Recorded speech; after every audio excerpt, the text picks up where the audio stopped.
Aí no seu quarto, na sua sala, que Deus abençoe você. Tenho certeza que seu coração já foi aquecido pelo louvor. E agora nós temos aí uma missão bastante árdua, né, de estudarmos um assunto que normalmente é envolvido em muita polêmica, principalmente recentemente.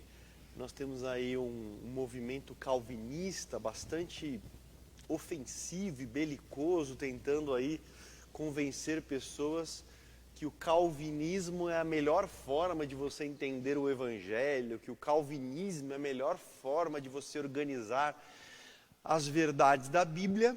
E você vai encontrar muitas lives, muitos vídeos, né, colocando a questão dessa forma. Então é muito importante nós também conhecermos do que se trata isso daí. E nos perguntarmos, será que o calvinismo realmente é a melhor opção, mais bíblica? Ou existem outras opções aí melhores? No caso, o arminianismo, que nós vamos falar aqui hoje também.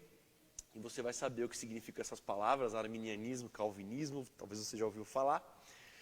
Mas nós seguiremos aí então. Eu vou pedir para o pessoal aqui, para a equipe dos bastidores, colocarem o slide, para que você possa acompanhar. Então você mais verá os slides do que me verá na gravação, porque nos slides há muitos conteúdos importantes que nós vamos compartilhar com vocês. Esse primeiro slide você está vendo aí o Armínio, né, e o Calvino, que é de onde vem esses nomes aí, arminianismo e calvinismo. Eu vou passar para o slide seguinte. Quando você ouve os calvinistas, muitos, claro que nós vamos generalizar, mas nem todos, a forma como eles colocam, mesmo que você ainda não saiba o que é o calvinismo e o que é o arminianismo, você vai saber isso já já. A forma como eles colocam o calvinismo, o que eles acreditam e tudo mais, você fica com essa impressão, e é a impressão que eles querem trazer. Tá aí, né? Que eu chamei de um espantalho. O espantalho é aquilo que não é verdadeiro, mas a pessoa cria um espantalho e aí fica fácil de você bater numa posição porque ela está mal representada. Mas a ideia que os calvinistas gostam de trazer é que o calvinismo ele é centrado em Deus. Que o calvinismo ele é o único que realmente defende a soberania de Deus. Que o calvinismo é baseado na revelação da Bíblia, né, e tudo mais. E que o calvinismo e os calvinistas, eles são aqueles que realmente exaltam a Deus e diminuem o homem. Então, é a corrente teológica que mais exalta a Deus e que coloca o homem lá embaixo, no seu devido lugar, onde ele tem que ficar. Isso é o que os calvinistas dizem. E eles também dizem que o arminianismo é uma teologia centrada no homem. Então, que ela exalta demais a autonomia humana, a capacidade humana do ser humano por si mesmo se salvar e tudo mais. E que é algo muito mais baseado não na revelação, mas na razão e na emoção. Então, os calvinistas gostam de colocar o fato no sentido de que o calvinismo exalta a Deus e diminui o homem. Já o arminianismo, ele exalta o homem e diminui Deus. Né? Algumas pessoas dizem que o arminianismo põe Deus de joelhos, né? Ou expressões como essas. E isso eu creio que seja uma grande mentira, e isso é um pouco do que a gente vai falar, de que essa visão que os calvinistas, a forma como eles colocam a questão, ela é uma forma bastante deturpada. Eu acho que é bem ao contrário disso daqui. Mas o que acontece? Próximo slide, existe um falso dilema que você às vezes vai começar a ver alguns vídeos na internet. E nesses vídeos você vai, puxa, o John Piper, que tem livros tão bons, vídeos tão bons, o Paul Washer, o Augustus Nicodemos, o Paulo Júnior, o Spurgeon, enfim. Você começa a ver materiais destes irmãos em Cristo. Isso é importante, que essa discussão calvinismo e arminianismo é uma discussão dentro dos muros da igreja, né? Então, nós cremos que os calvinistas são nossos irmãos e, enfim, o ideal é que os calvinistas também cresçam que os arminianos são seus irmãos. Mas você começa a conhecer algumas figuras, alguns irmãos, que começam a abençoar muito a sua vida. E esses irmãos, eles vão ali defender calvinismo, principalmente alguns aí mais do que outros. E quando você olha para alguns arminianos, você fala, puxa vida, me parece então que a representatividade dos calvinistas é muito melhor que a dos arminianos. Ou eu fico com um evangelho ali mais voltado para a prosperidade, para algumas coisas que não são tão saudáveis, ou eu me apego ao que é chamado de teologia reformada, eu vou falar um pouquinho dessa expressão, ou eu me apego a essa teologia calvinista, destes calvinistas, e tenho um evangelho mais puro. Então você se sente muitas vezes, para quem já acompanha bastante, se sente nesse falso dilema. Puxa vida, então já que o John Piper é calvinista, o Paul Washer é calvinista, o Spurgeon é calvinista, puxa, então eu preciso ser calvinista, não é possível que esse negócio esteja errado e que quem está certo são umas figuras aí que não são tão simpáticas ou não têm uma teologia tão saudável em relação à Bíblia. Então isso eu estou colocando primeiro a sensação que algumas pessoas têm. Olha o que alguns calvinistas dizem. Sabe, mas eu ainda nem sei o que é calvinismo, então calma, não se apresse, fique tranquilo, você está na sua casa, no seu sofá, na sua sala, então relaxe. Olha o que o John Piper, por exemplo, diz. As doutrinas da graça, que são 5 pontos do calvinismo, são a base do evangelho. Você fala, caramba, se os 5 pontos do calvinismo são a base do evangelho, se eu não creio nos pontos do calvinismo, então eu não tenho nem a base do evangelho? Caramba, que afirmação, né? Um outro calvinista famoso, que é o R.C. Sproul, olha o que ele diz. O calvinismo é a verdade da reforma, ou seja, que a reforma protestante, no século XVI, eu estou no 4º slide, né? Eu esqueci de falar que era para passar, que o que definiu a reforma foi o calvinismo. Então, caramba, então é forte o negócio, né? Até porque nós dizemos que nós somos consequência da reforma protestante. Ele está dizendo que o calvinismo é a verdade da reforma, então eu tenho que crer no calvinismo, certo?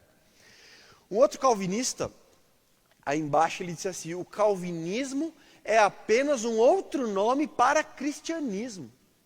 Caramba, então quer dizer que se eu não sou calvinista, eu nem sou cristão, porque se o calvinismo é outro nome para cristianismo, se eu não estou ali abraçando o calvinismo, é porque eu não sou cristão. Então olha como as afirmações são bastante fortes. Olha o que o Spurgeon, Charles Spurgeon disse. As grandes verdades que são chamadas de calvinismo são, creio eu, as doutrinas essenciais do evangelho que está em Jesus Cristo. Ora, eu não pergunto se você acredita no calvinismo. É possível que não, mas eu creio que você irá acreditar nele antes de entrar no céu.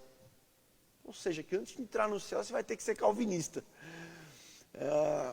Então essas frases, né, e a forma como os calvinistas muitas vezes colocam, resumindo, né, como os grandes defensores da verdade, como aqueles que são os verdadeiros herdeiros da reforma protestante, que o calvinismo sim é o evangelho puro, é o evangelho que exalta a Deus, e que se você não é calvinista, você é um verme que coloca o homem, que exalta o homem, ou coisas desse tipo. E é claro que eu tive há uns 13 anos atrás aí uma crise grande nesse assunto, né? E fui ler os livros dos calvinistas, dos arminianos, e gastei um bom tempo da minha vida lendo sobre esse assunto e descobri que esse tipo de visão, ele é uma distorção completa, é uma grande bobagem, né? De que o calvinismo, ele não é a chave da reforma protestante, bem como você não precisa decidir entre pessoas que são super de Deus e pessoas que não são de Deus, ou que o arminianismo não exalta a Deus, só exalta o homem.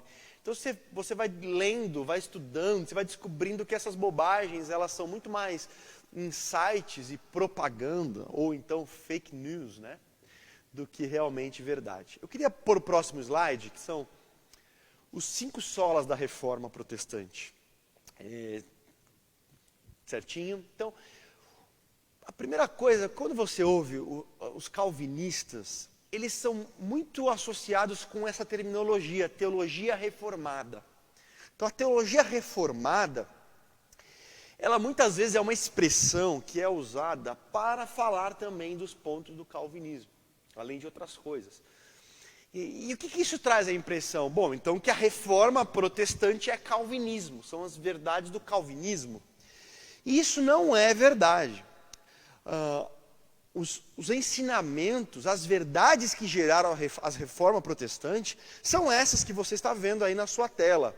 Somente a graça de Deus, somente a fé, somente Cristo, somente as Escrituras e a glória somente a Deus. São estes os principais pilares da reforma protestante. E não os pontos do calvinismo, que nós vamos ver já já quais são. Então essa ideia de nós acreditamos nisso. Você provavelmente é arminiano e nem sabia, mas eu sou arminiano mesmo, e o pastor Wellington também, e eu creio que os demais pastores aqui presentes também. Nós cremos nesses 5 pontos da reforma. Quando chega ali em 31 de outubro, nós todos juntos compartilhamos essa crença nesses pilares da reforma. E foi isso que gerou a reforma, e não os pontos do calvinismo. Mas eles pegaram o nome reformado e colocaram também para se referir aos pontos do calvinismo que nós vamos ver aqui. Mas assim, se você me perguntar, Samuel, você é reformado? Ora, num primeiro momento eu responderia que sim. Eu creio que somente a salvação é pela graça, pela fé, por meio de Cristo, que Deus, a Escritura, somente a Escritura é suficiente, e que a glória deve ser dada somente a Deus. Eu creio em tudo isso, então eu me acho reformado. Agora, cuidado, porque muitas pessoas vão usar essa expressão reformado para aquelas pessoas que, além disso, também abraçam alguns pontos do calvinismo, que tem a ver com João Calvino, e nós vamos ver o que é isso. Nesse ponto, aí eu não sou reformado. Não, Samuel, você tem coragem de falar que não sou reformado? Claro que eu tenho. Para mim, as implicações do calvinismo, elas são absurdas e absolutamente perigosas. É isso que a gente vai ver aqui. Embora eu os considere meus irmãos e admire muitos calvinistas, seja muito abençoado por muitos calvinistas, os pontos do calvinismo em si são muito perigosos e têm implicações, consequências lógicas que eu acho um desastre.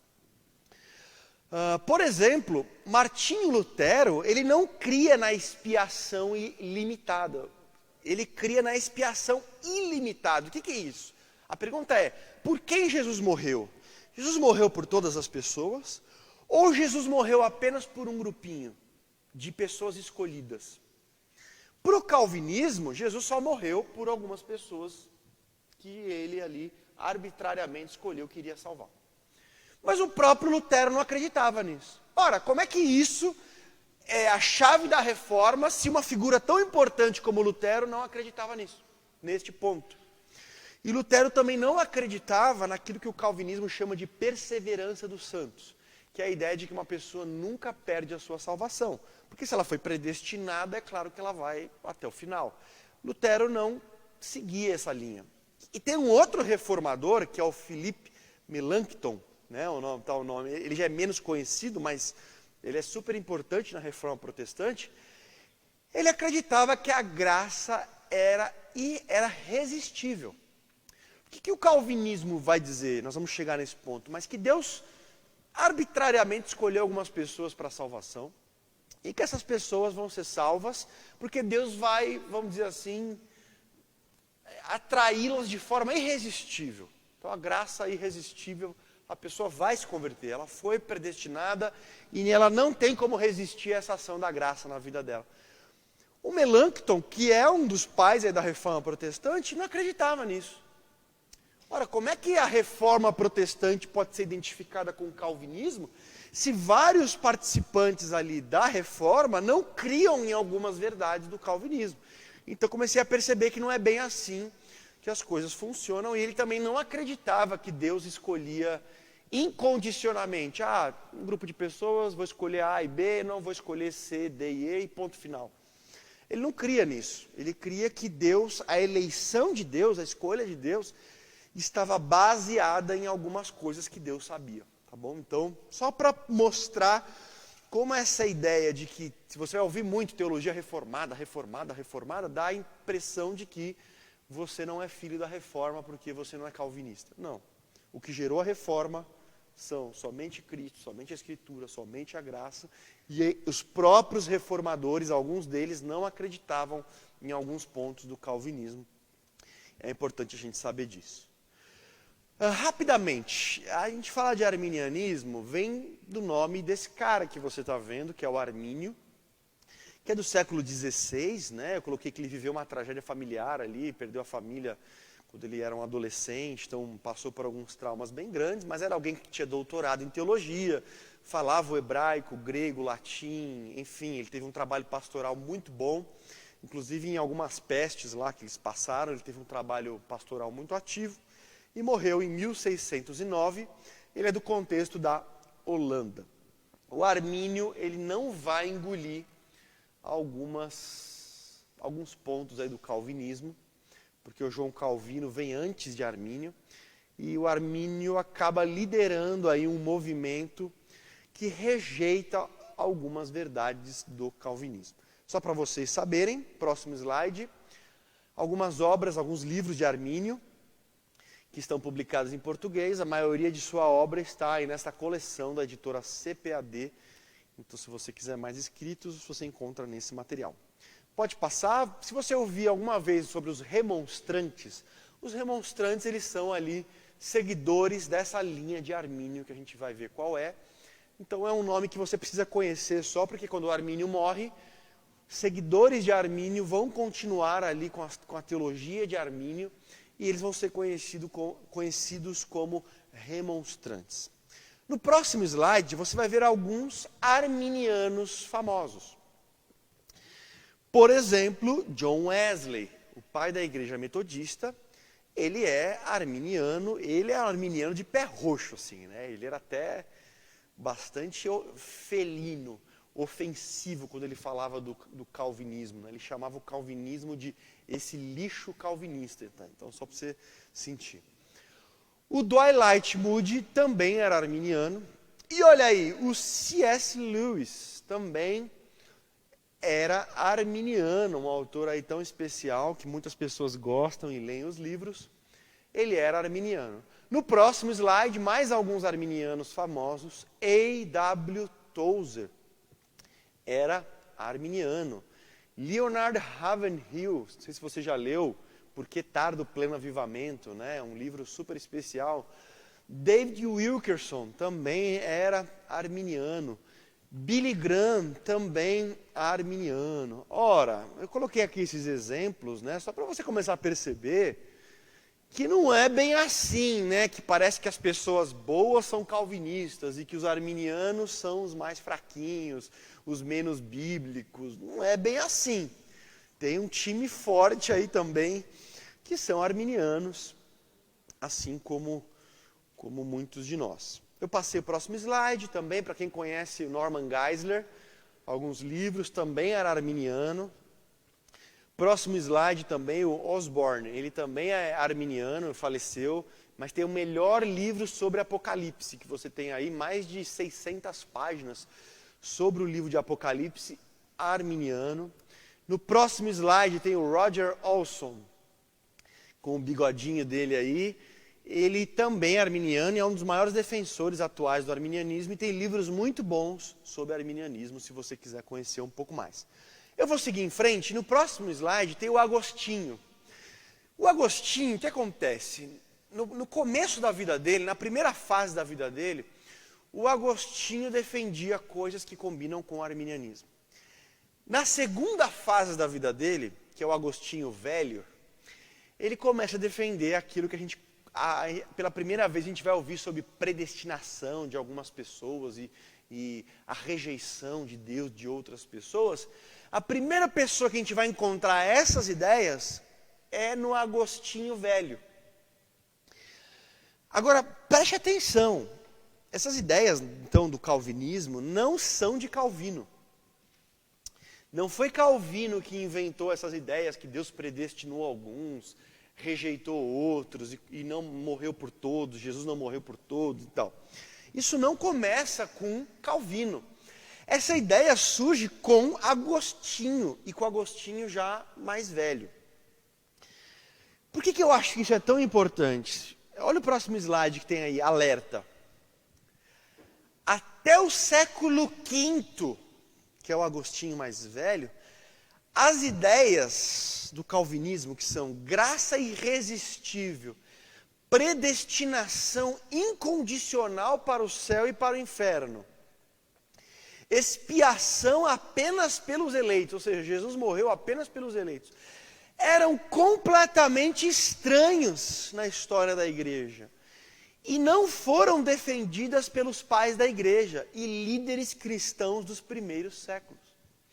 Então, olha que importante você entender isso, que quando você ouve essas ideias do calvinismo, e que aquelas pessoas dizendo que estas verdades são um evangelho, ora, estas ideias não apareceram até o começo do século V. Você tem ali, final do século I, século II, século III, século IV, sem que ninguém defendesse essas ideias calvinistas. Todos os heróis da fé que morreram ali nas arenas romanas, ninguém dessa galera acreditava nesses pontos do calvinismo, que hoje as pessoas aí, os calvinistas, vêm dizer, olha, essa é a verdade do evangelho, se você não tiver isso, não tem cristianismo. Mas 4 séculos ninguém defendeu essas coisas. Como é que essa agora é a verdade do evangelho, a verdade do cristianismo, sendo que nós temos aí quase 400 anos sem que essas ideias fossem defendidas por nenhum dos pais da igreja. Então é muito estranho essas doutrinas que aparecem depois de tanto tempo, depois de tantos séculos, agora virarem o que é de melhor do evangelho. Então, só para você ir percebendo aí como as coisas não são bem assim. Próximo slide. No Brasil, o maior defensor aí do arminianismo é o Carlos Augusto Vailate. E o Vailate, se você quiser estudar mais sobre arminianismo, ele tem muitos vídeos no YouTube, vídeos longos, de 1h30, 2 horas, explicando o arminianismo, refutando o calvinismo. Então é alguém que, se você quiser continuar estudando e se aprofundando nesse assunto, você pode buscar vídeos dele. No próximo slide, algumas igrejas que são arminianas. A igreja metodista, claro, de John Wesley, é arminiana, a Assembleia de Deus. A Convenção Batista Brasileira, ela é arminiana. Por incrível que pareça, algumas pessoas não sabem disso, elas seguem nessa direção. E a Igreja do Nazareno, né, que não é tão forte aqui no Brasil, mas ela tem em muitos lugares, inclusive no Brasil, todas essas igrejas são arminianas. No próximo slide tem uma enxurrada de livros aí que você vai ver. Por que eu coloquei esse slide aí tão confuso? Até poucos anos, você quase não tinha livros arminianos que defendiam o arminianismo. Porque a maioria das editoras eram calvinistas e só publicavam livros que defendiam o calvinismo. Recentemente, a editora Reflexão, ela publicou aí uma enxurrada de livros de arminianos defendendo o arminianismo. Então hoje você tem aí uma pancada de livros para poder entender melhor e poder até se defender melhor aí de alguns calvinistas aí que são mais forgados, tá bom? Pode passar, por favor. Um pouquinho sobre o Calvino. O Calvino, ele é lá de 1509, ele nasceu, né, no contexto da França, embora ele vai exercer muito o seu ministério em Genebra. Mas aí tem um pouco, né, da biografia dele. Deixa eu falar uma coisinha que é importante. No último slide desse estudo vai ter um código. Se você quiser todos esses slides, é só você pegar esse código e você vai receber aí todos os slides. Se você não conseguir pegar pelo código, as moças aqui da igreja que estão passando aqui os slides, elas também estão com o slide. E aí você pode conseguir todas essas informações. Então não se preocupe em ficar anotando, porque você vai ter todos os slides à sua disposição. Então aí tem um pouco do Calvino. Mas tem um ponto interessante, é que o Calvino, ele é conhecido por ter implementado uma inquisição protestante. de perseguição a pessoas aí por heresia. E o próprio Calvino ele foi chamado de o Papa Protestante. Eu coloquei aqui um exemplo no próximo slide, por gentileza, que é uma carta que Calvino escreveu a um amigo em 1546. Olha o que Calvino diz. Servetti me enviou um longo volume de seus delírios. Ou seja, um cara lá, ele era médico inclusive, tinha umas posições teológicas erradas e enviou para o Calvino um livro com essas posições estranhas. Aí olha o que o Calvino disse. Se eu consentir, ele virá aqui. Mas eu dou minha palavra que se ele vier, e se minha autoridade tem qualquer peso, eu não o deixarei sair vivo. Olha que gente boa, né? Bem legal, né? E aí esse cara foi para lá, para Genebra, foi preso, e olha o que o Calvino escreveu. Espero que a sentença seja a pena de morte. Então o Calvino, que era uma liderança não só espiritual, mas política também de Genebra, ele aparece aqui atuando na busca da morte de uma pessoa que era herege, mas totalmente parecido com aquilo que a Igreja Católica fazia. Com a Inquisição Católica, você tem aqui o Calvino fazendo Inquisição Protestante.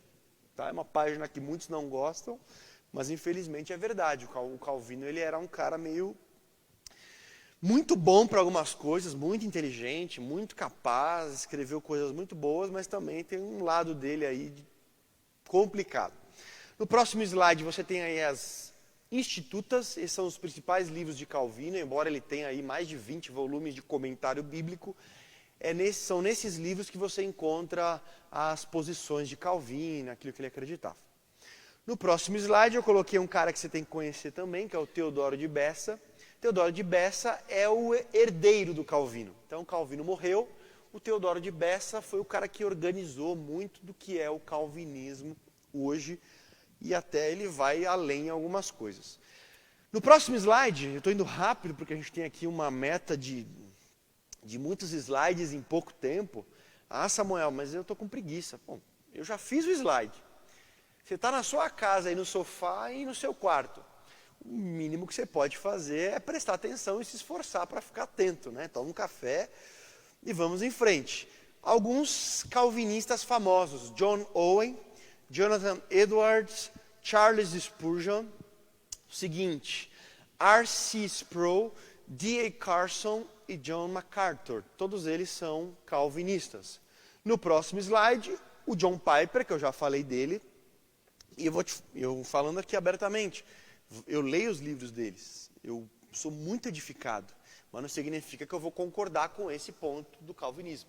Então, tem vários assuntos que eles são maravilhosos e tem livros muito bons, mas quando entra no calvinismo, eu me sinto um seguidor de Jesus e não de nenhum desses escritores. Então, alguns livros aí em português dele defendendo o calvinismo e tudo mais, o John Piper. No slide seguinte, eu vou passar bem rápido, que é o Sínodo de Dort, que é um encontro que foi feito aí para rebater o arminianismo. Só um dado histórico, eu não vou gastar tempo com isso, senão não dá tempo. Mas olha o que o rei James da Inglaterra, quando ele ficou sabendo do Sínodo de Dort e o que eles decidiram em favor do calvinismo, olha o que ele falou.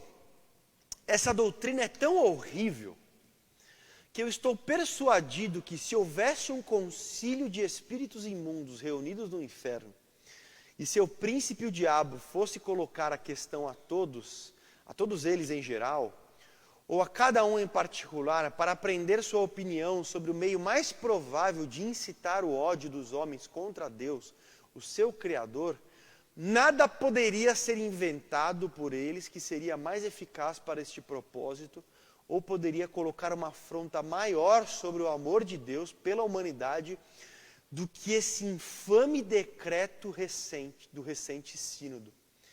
E a decisão dessa detestável fórmula, pela qual a imensa maioria da raça humana é condenada ao inferno por nenhuma outra razão senão a mera vontade de Deus. Então aqui para você ver como o calvinismo ele levanta a orelha, né? Eu conheço muitos amigos que começaram a simpatizar com o calvinismo. Eu acho que eu sou calvinista, né? Porque o John Piper é, o Paul Washer é. Eu falei, vem cá, você leu algum livro sobre isso? Eu li um livro. Você assistiu o cara assistiu um vídeo e leu um livro. Eu acho que eu sou calvinista. Isso é o que a gente chama de calvinista de bar. Você não é calvinista, você é um Maria vai com as outras, né? Que nem sabe direito as implicações do calvinismo e está abraçando um negócio sem saber. Puxa, Samuel, você está meio bravo, né? Não estou bravo, estou sendo verdadeiro e eu sou um arminiano falando. Então, depois você pode ler também e ouvir aí os calvinistas. Mas aí teve uma famosa assembleia aí numa foto, a Assembleia de Westminster, né? Que vai ser uma assembleia aí bem calvinista e você tem calvinistas ali falando, enfim, não é muito... Ela tem muita coisa interessante, mas não era uma discussão, por exemplo, de arminianos e calvinistas, então ela é bem uma assembleia calvinista. No Brasil, a próxima foto, do Augustus Nicodemos, é o calvinista mais famoso, assim, que eu acho, embora tenha o Iago Martins também, né, que tem um canal lá, que tem bastante gente também, então, enfim, esses daí são calvinistas conhecidos. No próximo, você vai ver algumas igrejas, né, então, a igreja presbiteriana, ela é calvinista. Então, toda a igreja presbiteriana, ela é aí por confissão calvinista. Eu coloquei também aí um slogan, né, que é a Igreja Batista da Palavra, que é do meu amigo pessoal, inclusive, que eu admiro muito, Jonas Madureira. E você vê aí que o emblema da igreja é uma flor, né? Essa flor é a tulipa. Porque as doutrinas do calvinismo, se você pegar as iniciais, nós vamos ver isso já já, elas formam a palavra tulipa, né? Que é uma flor. Então você vê aí que a igreja é calvinista, tem a tulipa ali, e a Universidade Presbiteriana Mackenzie também é calvinista. Só para você saber que é importante quando você se aproxima de uma igreja ou de alguém que você gosta, é importante você saber o que aquela pessoa acredita, tá? Então, editoras, no próximo slide, algumas editoras que são calvinistas. Editora Fiel, Editora Cultura Cristã, Editora Monergismo, todos os livros que essas editoras publicam, elas só vão publicar livros que têm aí um apoio de uma linha calvinista, tá? Então não é que você não tem que comprar livros dessas editoras, eu compro, tenho muitos, mas você tem que saber que o conteúdo caminha aí para uma direção calvinista. Pode passar então, aí você vai ver a flor, né, a tulipa, que eu falei ali agora há pouco. Então você vai ver que em inglês, os termos, né, os 5 pontos do calvinismo, que nós vamos passar aqui rapidamente por eles, a primeira palavra forma aí esse tulipa, né? Não tem o A, que a gente tem aí em português, mas quais são então, Samuel, esses 5 pontos do calvinismo? Resumindo, né? A ideia é a seguinte, que a humanidade está caída, morta em delitos e pecados, sem nenhuma condição de se salvar. E aí, desta humanidade caída, desta humanidade depravada, longe de Deus, Deus, sem nenhum motivo das próprias pessoas, escolhe soberanamente salvar alguns e abandonar a maioria. Tem calvinistas que vão dizer, inclusive, que Deus decretou que a maioria vá para o inferno e não só abandonou. Ele realmente quis que a maioria fosse para o inferno e que alguns ele salvou. Mas, de forma geral, então, Deus foi lá, escolheu por critérios apenas de Deus, que não tinha nada a ver com as pessoas, com o que ele viu, que as pessoas aceitariam ou não, se fossem expostas à graça. Não. Deus foi, tem a massa humana caída, selecionou parte dessa humanidade caída para aqueles que fossem ser salvos. E aí Jesus vem e morre só por eles, que é expiação limitada. Então Jesus vem, entrega a sua vida para a salvação efetiva desses eleitos, esses eleitos incondicionalmente. E aí, a partir daí, que Jesus morreu por eles, haverá uma ação de Deus, que eles chamam de graça irresistível, que simplesmente garante essa eleição. Então Deus elegeu, Jesus morreu por essas pessoas apenas, e aí vem essa ação de Deus para que eles sejam salvos e aceitem a Cristo e tenham aí uma nova natureza. E a perseverança dos santos eles jamais vão abandonar essa posição, porque se eles foram eleitos, Jesus já morreu por eles, a graça é irresistível, é claro que eles não vão perder a salvação, porque Deus já decidiu lá atrás que eles eram salvos e acabou. Tá bom? Então, Samuel, mas então e se a pessoa desviou? É porque não era um eleito. Tá bom? Basicamente esse é o raciocínio calvinista em relação a como a salvação acontece.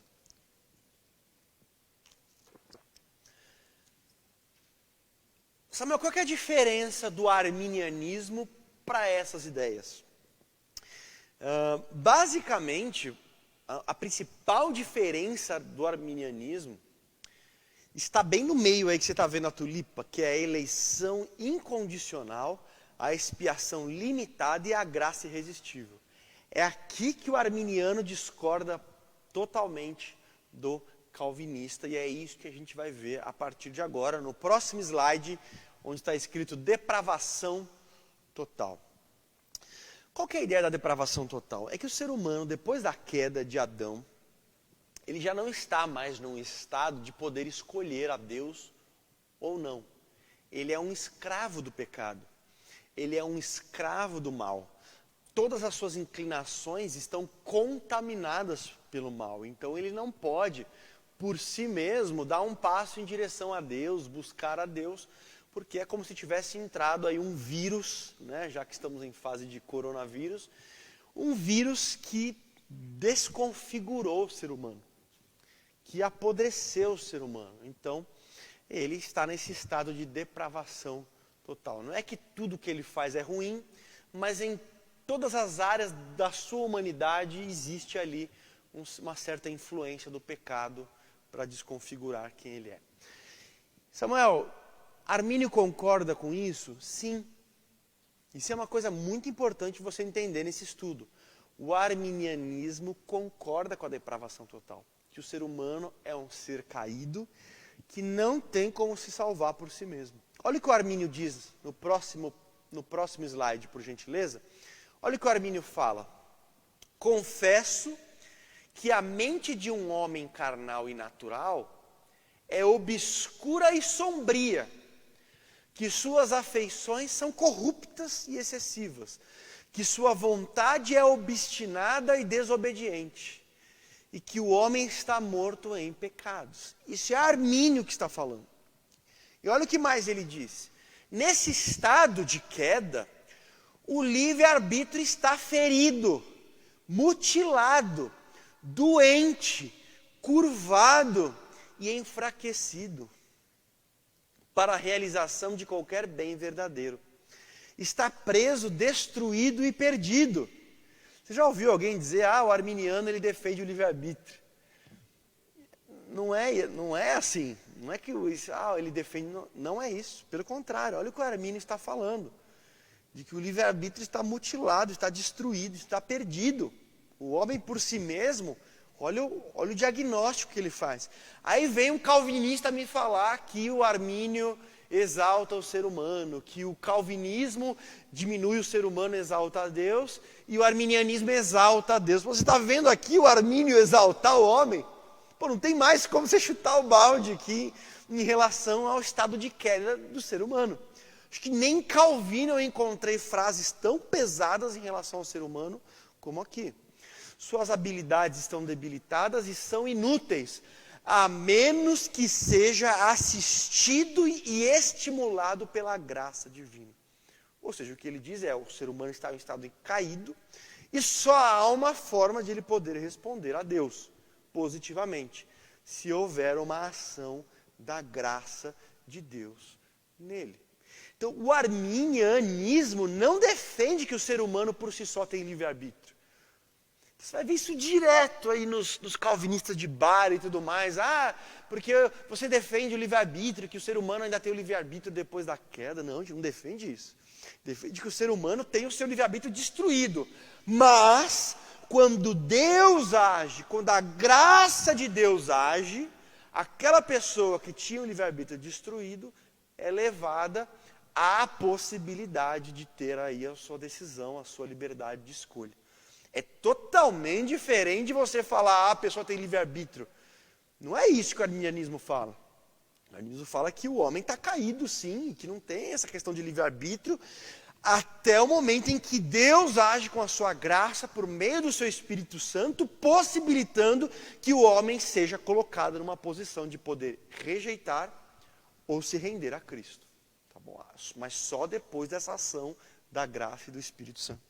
E aí você precisa saber um negocinho. Essa manhã está muito estudo, está meio chato. Como eu falei, pensa assim, eu já montei os slides. O que você tem que fazer é assistir e ficar acordado aí. Então, aguenta firme. Cuidado, porque muitos calvinistas, quando eles vão falar do arminianismo, aí eles começam a descrever, e eles não estão descrevendo o arminianismo. Eles estão descrevendo um negócio que é chamado de pelagianismo, que é o próximo slide, que é o Pelágio, que deu nome aí ao pelagianismo. O que é o pelagianismo? O pelagianismo é uma heresia. Se você acreditar nisso daqui, você está errado. A Bíblia não é pelagiana. Então, olha o que diz, olha o que o Pelágio dizia. Que quando Adão caiu, Adão só influenciou ele mesmo. E que cada ser humano, ele é criado como se fosse uma folha nova, né, para poder escolher o bem e o mal. Então, não tem esse negócio de que a queda de Adão, toda a humanidade caiu em Adão e que nós temos uma inclinação para o pecado e tal. Não.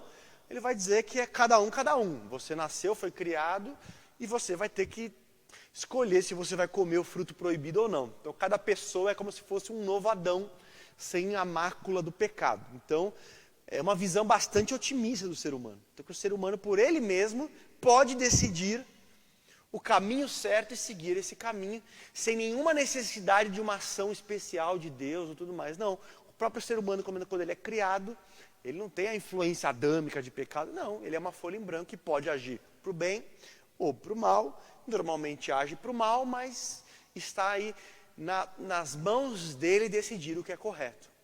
Então, o pelagianismo sim tem livre-arbítrio do próprio homem, sem nenhuma ação especial de Deus. Então, cuidado que normalmente o calvinista, quando vai falar, porque o arminiano diz que o homem tem livre-arbítrio por ele mesmo. Você já sabe que é um calvinista ou desonesto ou ignorante. Porque não é isso que Armínio dizia. Armínio dizia que o livre-arbítrio do homem estava destruído.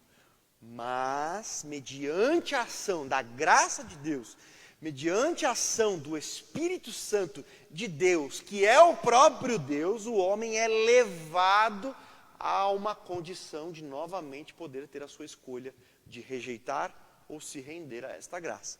Então, é totalmente diferente a pelágio e pelagianismo. Mas cuidado também, no próximo slide, tem um negócio que é o semipelagianismo. Depois você vai ter os slides para rever. O que é o semipelagianismo? Ele tenta fazer aí uma média. O que ele diz? Olha, é verdade sim que o ser humano tem a influência do pecado de Adão. Mas essa influência de Adão não é tão forte ao ponto que o homem não possa dar um primeiro passo em direção a Deus. Então, no semipelagianismo, o homem está danificado, mas ele ainda pode, por si mesmo, dar um primeiro passo em direção a Deus. E aí, a partir deste primeiro passo, Deus realiza o processo da salvação. Isso também é considerado uma heresia da história da igreja. E isso não é arminianismo. O arminianismo, assim como o calvinismo, defende que o homem está em estado caído e por si mesmo não é capaz nem de dar o primeiro passo. Há necessidade de uma ação da graça de Deus. Há necessidade de uma ação do Espírito Santo de Deus para que a pessoa possa dar esse passo em relação a Deus, tá bom? Então a iniciativa tem que ser de Deus. A iniciativa nunca é do ser humano. Então, cuidado, porque tem muitas pessoas que são muito semipelagianas, né, na sua doutrina, na sua teologia, mas tanto o pelagianismo como o semipelagianismo são heresias condenadas na história da igreja, e nem calvinismo, nem arminianismo, e principalmente o arminianismo, não é pelagianismo. Arminianismo não é semipelagianismo. Arminianismo é a crença de que sim, o ser humano está num estado de queda. Eu coloquei um quadro aí no próximo slide, comparando pelagianismo, semipelagianismo e arminianismo. Então, você pode comparar depois com calma e ler, mas a visão arminiana ela é pessimista em relação ao ser humano. Que o ser humano caiu sim em Adão. Que o ser humano teve ali a sua capacidade de escolha destruída. E por si mesmo não pode escolher a Deus, assim como o calvinismo. Eu vou seguir. Olha o que Armínio disse. Num próximo slide, o slide 39. O primeiríssimo ensino de cada boa coisa, assim como o progresso, a continuação e a confirmação, assim como a perseverança do bem, não são de nós mesmos, mas de Deus através do seu Espírito Santo. Ou seja, total dependência do Espírito Santo de Deus para começar, para continuar e para chegar. Então, como assim o arminianismo é uma doutrina humana que visa glorificar o ser humano, a suficiência, a autonomia humana? Isso é tão fake news quanto uma nota de R$3. Então, não cai nessa balela. Tem uma coisa importante que você vai ouvir alguns calvinistas falando, que é, ora, se o ser humano responde com fé a Deus, logo a salvação é mérito dele, então. Então ele se torna meritório, então ele tem alguma glória na salvação. Isso é uma das maiores distorções do que o Novo Testamento ensina. Seja Paulo em Gálatas, em Romanos, Tiago, fé não é obra. Tanto que a Bíblia toda hora contrasta, né, a fé e as obras. Fé não é considerada obra. Fé, ela é uma rendição de alguém que estende mãos vazias. O fato de alguém ter fé em Jesus, isso não dá à pessoa mérito. Agora então eu tenho mérito na minha salvação porque eu tenho fé em Jesus. Não, pelo contrário, toda hora a Bíblia ela contrasta fé e obras. A salvação é pela fé e não pelas obras. Fé não é visto como obra meritória. Fé é igual a pessoa que você presenteia com algum presente, né, como uma graça, e aquela pessoa abre mãos vazias para receber. Aí imagine que aquela pessoa pega o presente e diz, eu mereci o presente, eu fiz por merecer. Não, continua sendo um ato de graça.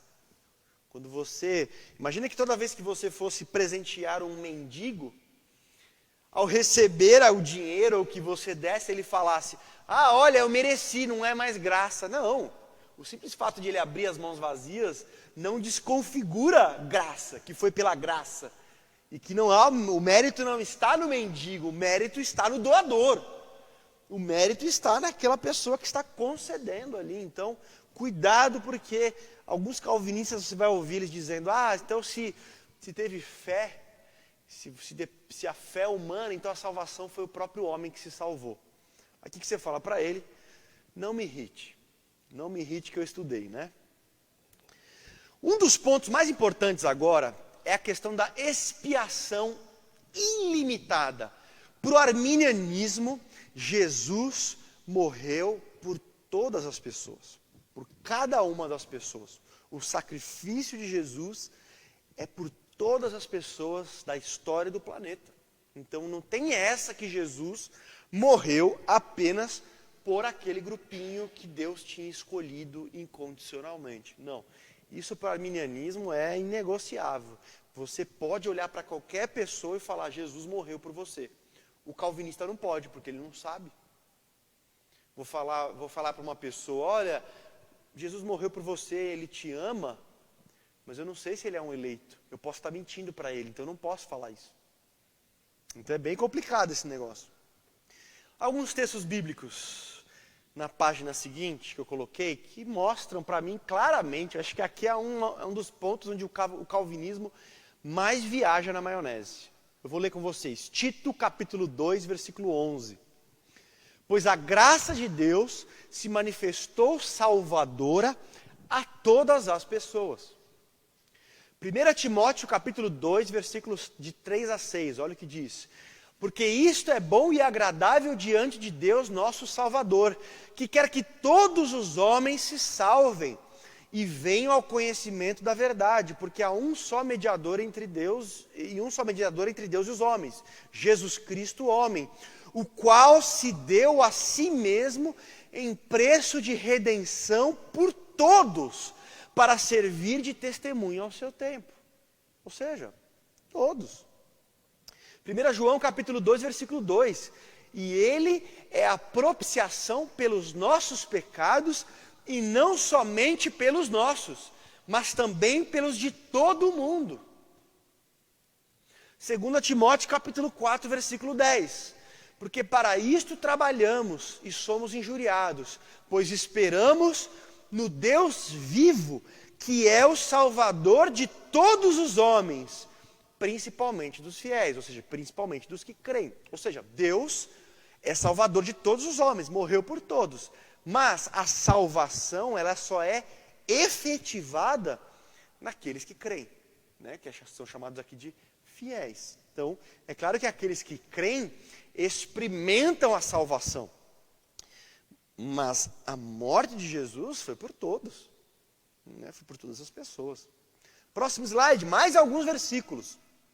Vamos ler bastante versículos para que a gente perceba que algumas coisas calvinistas, eles querem dizer que são bíblicos, que são aí os maravilhosos e tal, mas não é bem assim não. João capítulo 1, versículo 29. No dia seguinte, João viu a Jesus que vinha para ele e disse: eis o Cordeiro de Deus que tira o pecado dos eleitos. Somente, está escrito isso? Não, que tira o pecado do mundo. Romanos capítulo 5, versículo 18, olha o que diz. Pois assim como por um só ofensa veio juízo sobre todos os homens para condenação, ou seja, assim como Adão influenciou todos os homens para condenação, assim também por um só ato de justiça veio a graça de Deus sobre todos os homens para a justificação de vida. Olha o paralelo que Paulo está fazendo. Assim como Paulo influenciou, assim como Adão caiu, e isso influenciou a todos, Cristo, o que Cristo fez, também é por todos. Você não tem como limitar os todos de Jesus, você vai ter que limitar o todos de Adão. Então, todos lá em Adão também não é todos. Então, nem todo ser humano caiu em Adão. Porque se o todos que receberam graça não são todos, são só todos os eleitos, como alguns querem dizer, todos os representantes de diferentes povos e não todas as pessoas, você vai ter que fazer uma aberração hermenêutica aqui de interpretação, porque o paralelo que Paulo usa para falar que a graça de Deus veio sobre todos os homens, o paralelo é o pecado de Adão vindo sobre todos os homens. Se você defende que o pecado de Adão veio sobre todos os homens, a graça também tem que ser entendida sobre todos os homens. João capítulo 3, versículo 16 a 18. Porque Deus amou o mundo de tal maneira que deu o seu Filho unigênito para que todos aqueles que nele crê não pereça, mas tenha vida eterna. Porque Deus enviou o seu Filho ao mundo não para que condenasse o mundo, mas para que o mundo fosse salvo por ele. Quem crê nele não é condenado, mas quem não crê já está condenado, porquanto não crê no nome unigênito do Filho de Deus. Então você percebe que o que faz a pessoa participar dessa salvação conquistada por Jesus é crer, é a fé, é essa aceitação, é essa rendição. Não que Deus não quer que pessoas sejam salvas e que Deus abandonou a maioria das pessoas para não serem salvas e que Jesus só veio morrer por um grupinho, que só eles vão receber a ação de Deus para serem salvos. Não, não é isso. Deus quer que todas as pessoas sejam salvas mediante arrependimento e fé. Então, quem responde à graça de Deus com arrependimento e fé é salvo. Próximo slide, mais alguns versículos, só sobre expiação ilimitada. Olha quantos textos. Romanos 11, 32. Porque Deus encerrou a todos debaixo da desobediência, ou seja, no pecado de Adão, todos nós participamos dessa queda de Adão, para com todos usar de misericórdia. Ou seja, todos e todos. João capítulo 6, versículo 51. E o pão que eu der é a minha carne que eu darei pela vida do mundo. Hebreus capítulo 2, versículo 9. Por causa da paixão da morte, para que pela graça de Deus provasse morte por todos. Porque o pão de Deus, aí João 6,33, porque o pão de Deus é aquele que desce do céu e dá a vida ao mundo. Então, assim, você tem tantos textos, eu coloquei alguns exemplos aqui, que o Spurgeon, que é calvinista, ficou com vergonha do calvinismo. Spurgeon falou, caramba, eu não posso defender, lendo todos esses textos, eu não posso falar que Jesus não morreu por todos. E aí Spurgeon escreve, gente, eu vou ser um calvinista inconsistente. Eu vou defender que Jesus morreu por todos, que a morte de Jesus foi por todos, para a salvação de todos, e mesmo assim vou defender que no fim das contas Deus só quis salvar alguns. Mas Spurgeon, como é que Jesus morre pela pessoa e ao mesmo tempo não quer salvá-la? Como é que ele quer morrer por ela e ao mesmo tempo não quer que ela seja salva? Que crise psicológica é essa, né? E, bom, ele fala, não sei explicar, mas eu prefiro ser inconsistente e vou seguir esse caminho. E aí que nascem aí os calvinistas de 4 pontos, né? Que tem aí a ver com Spurgeon. Mas é um negócio que você tem que tirar metade do seu cérebro e jogar fora para você acreditar nesse tipo de arranjo, porque é um verdadeiro absurdo. Olha o que os calvinistas fazem. Então, você viu todos esses textos? Olha o próximo slide, calvinismo. Eles pegam os textos que Jesus diz o seguinte, eu dou a minha vida pelas ovelhas. João capítulo 15, versículo 13. Dar a alguém a própria vida em favor dos seus amigos. Ou, Cristo amou a igreja e a si mesmo se entregou por elas. Olha, os calvinistas pegam esses textos e dizem, está vendo, Samuel? Jesus não morreu por todos, ele só morreu pelas ovelhas, pelos amigos, pela igreja. Primeiro, o que você faz com todos os textos que nós lemos até agora, falando que ele morre por todos? Aqui, você tem uma ênfase do sacrifício de Jesus por suas ovelhas, amigos e igreja. Mas em nenhum momento está escrito que eu dou a minha vida pelas ovelhas apenas. Que é o que os calvinistas fazem. Eles colocam um apenas aí que não existe na Bíblia. Em favor dos seus amigos apenas. Em favor da igreja apenas. Todos esses apenas que eu coloquei aí não está no texto bíblico. Mas é a forma como eles interpretam. Já que um texto está falando que Jesus morreu pelas ovelhas, eu desconsidero todos aqueles textos que falam que Jesus morreu por todas as pessoas, para dizer que ele só morreu por essas pessoas. Olha que interessante no próximo slide, esse versículo tão famoso de Gálatas 2:20. Se a gente usar mesmo método para interpretar Gálatas 2:20, olha o que vai acontecer. Paulo dizendo, já estou crucificado com Cristo, e vivo não mais eu, mas Cristo vive em mim. E a vida que agora vivo na carne, vivo pela fé no Filho de Deus, o qual me amou e se entregou a si mesmo por mim. Se a gente aplicar a mesma metodologia, significa então que Jesus só morreu por Paulo. Por quê? Porque aqui Paulo está falando que ele me amou e se entregou por mim. Mas ele não está dizendo apenas por mim. Então, não é porque Jesus, algum texto está dizendo, Jesus morreu pela igreja. É verdade, mas não está escrito que ele morreu pela igreja apenas. Jesus morreu pelos seus amigos. É verdade, Jesus morreu pelos seus amigos. Não apenas. Jesus morreu por Paulo, é verdade? É verdade, mas não está escrito que morreu por Paulo apenas. Tá? Então, cuidado com esse joguinho aí, que é bastante usado e você percebe que é uma forçação de barra com alguns textos da Bíblia. Quando alguém te perguntar essas coisas, você fala, tá, mas onde é que está escrito apenas? E aí você vem e faz chover textos que falam que Jesus morreu por todos, por todas as pessoas e tudo mais. Então, vamos em frente. Olha que interessante esses dois textos que eu coloquei. São textos que mostram que Jesus morreu até pelos falsos profetas e falsos doutores. Olha, também houve entre o povo falsos profetas, como entre vós haverá também falsos doutores, que introduzirão encobertamente heresias de perdição e negarão o Senhor que os resgatou, trazendo sobre si mesmo repentina perdição. Você tem aqui a ideia que inclusive os falsos profetas, Jesus morreu por eles também. Então é bem interessante. E Atos 17:30 que diz: mas se por causa da comida se contrista teu irmão, já não andas em amor. Não destruas por causa da comida aquele por quem Jesus morreu.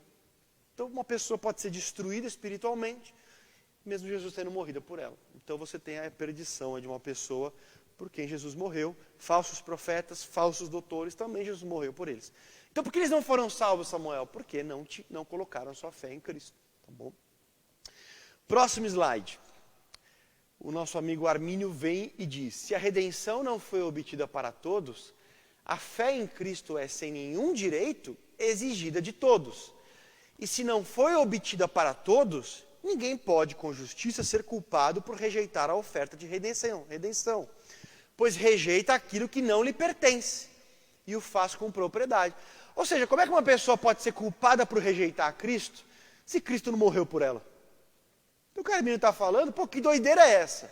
Você diz que a pessoa é culpada por ter rejeitado a Cristo, mas Jesus não morreu por ela, no calvinismo. Então ela não pode ser culpada por rejeitar a Cristo, porque Cristo não morreu por ela.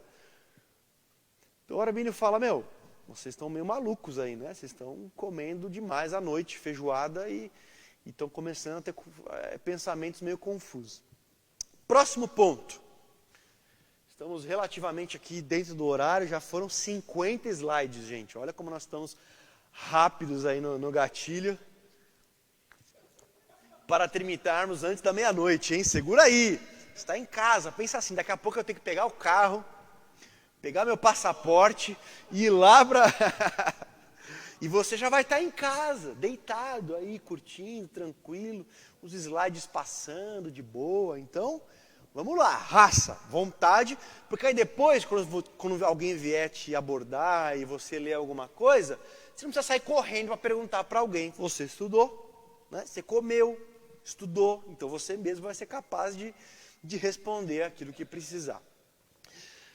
Aqui tem uma grande diferença entre o calvinismo e o arminianismo, que é a questão da graça. No calvinismo, voltando, o que o calvinismo dizia e diz? O ser humano está totalmente depravado, caído, e é necessária a graça de Deus. Só que essa graça, para o calvinista, ela é irresistível. Como aquela pessoa foi predestinada e Jesus já morreu por ela, ela não vai resistir à graça. Ela vai se render à graça, porque a graça é irresistível. Então, ela meio que vai ser salva, ela não tem opção, ela simplesmente vai ser salva de um momento para o outro.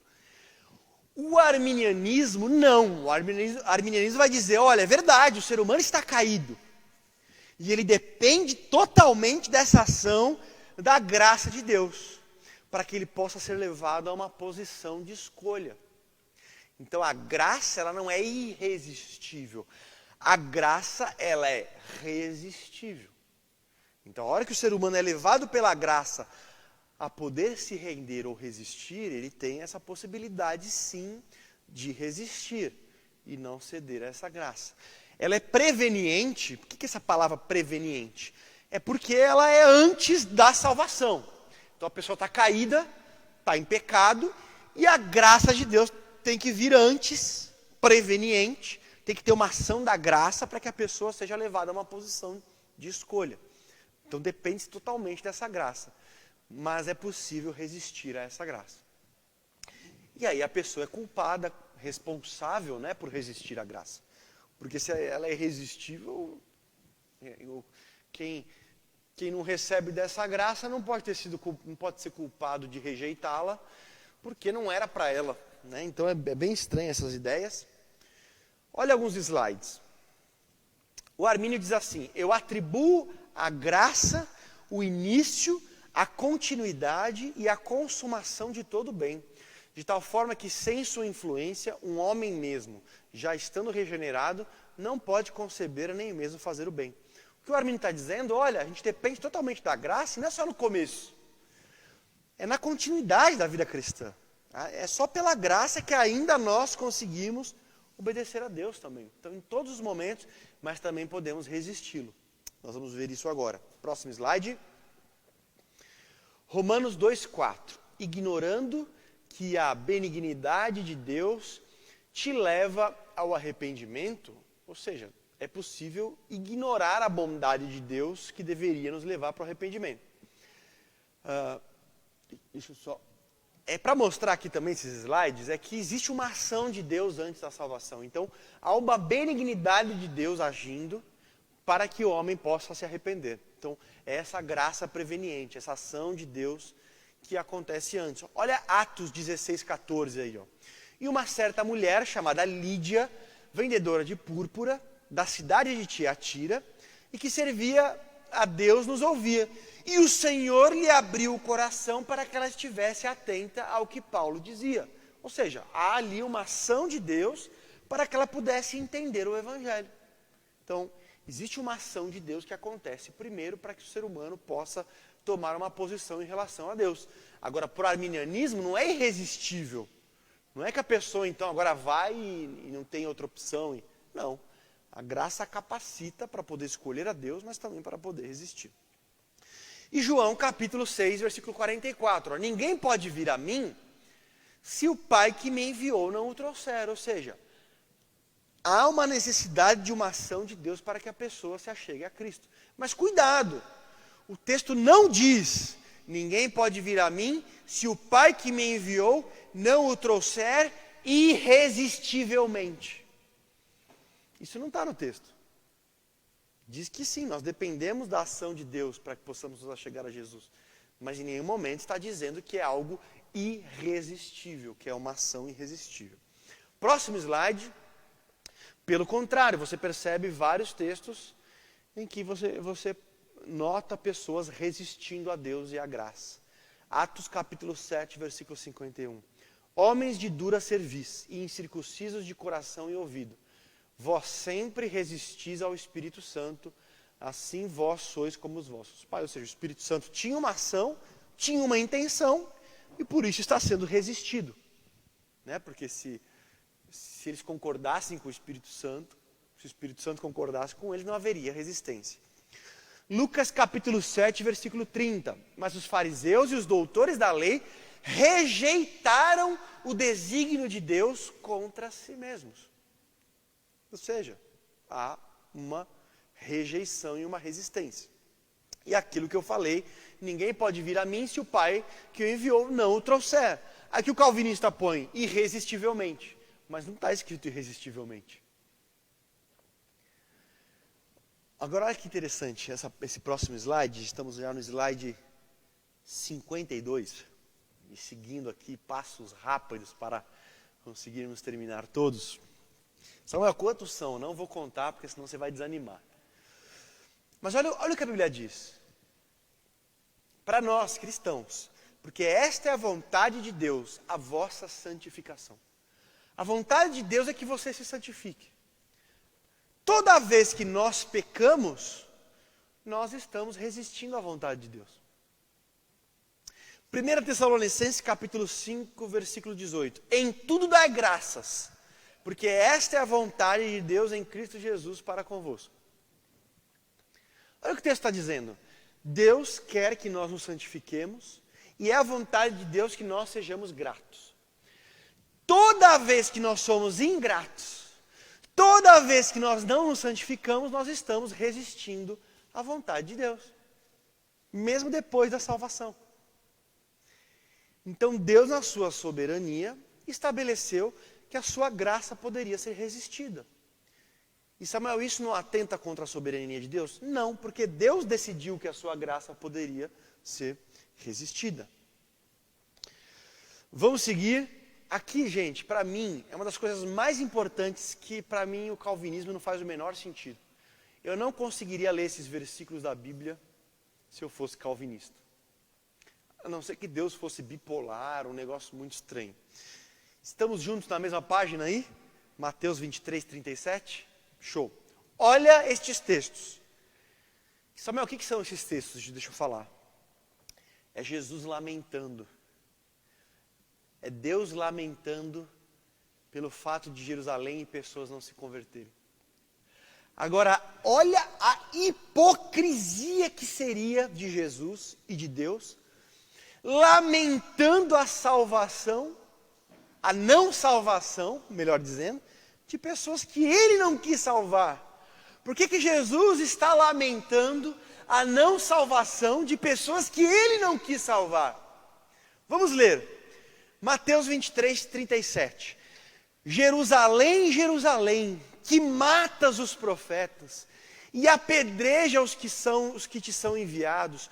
Quantas vezes eu quis ajuntar os teus filhos como a galinha ajunta os pintinhos debaixo das asas, e vocês não quiseram.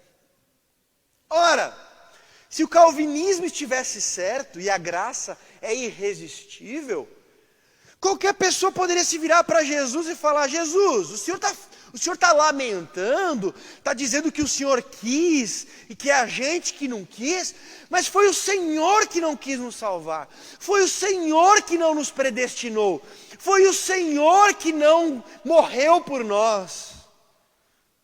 Como é que você está lamentando, Jesus, se foi o Senhor que não nos predestinou para a salvação? Olha o absurdo que esse texto seria na lógica calvinista. Olha Deus lamentando no Salmo 81. Mas o meu povo não quis ouvir a minha voz, e Israel não me quis. Portanto, eu os entreguei aos desejos de seus corações e andaram nos seus próprios conselhos. Se meu povo me tivesse ouvido, se Israel andasse nos meus caminhos. Deus, por que o Senhor está reclamando se foi o Senhor que não predestinou? Foi o Senhor que não elegeu. Foi o Senhor que não quis que nós ouvíssemos. O Senhor predestinou e tornou certo que nós não nos converteríamos. E agora o Senhor está lamentando que nós não nos convertemos? Olha, é uma aberração. A lógica calvinista para esses textos é uma aberração. Olha Jeremias capítulo 13, versículo 15. Escutai e inclinai os ouvidos, não vos ensoberbeçais, porque o Senhor falou: dai glória ao Senhor vosso Deus, antes que venha a escuridão, e antes que tropecem os vossos pés nos montes tenebrosos, antes que esperando vós luz, ele mude em sombra de morte e reduza a escuridão. E se isto não ouvirdes, a minha alma chorará em lugares ocultos por causa da vossa soberba. E amargamente chorarão os meus olhos, e se desfarão em lágrimas, porquanto o rebanho do Senhor foi levado cativo. Olha a ideia de que haverá choro, haverá tristeza pela não conversão, mas na lógica calvinista, foi Deus que decretou que eles não se converteriam. Foi Deus que decidiu que eles não seriam salvos. Como é que Deus está lamentando agora? Como é que Deus está reclamando? Como é que Deus está se fazendo de entristecido? Se a única coisa que precisava era o próprio Deus carimbar para a salvação também. Porque é incondicional. Não precisa de nada, é simplesmente Deus carimbar. E ele decidiu não fazer. E agora está reclamando, e agora está chorando, e agora está lamentando.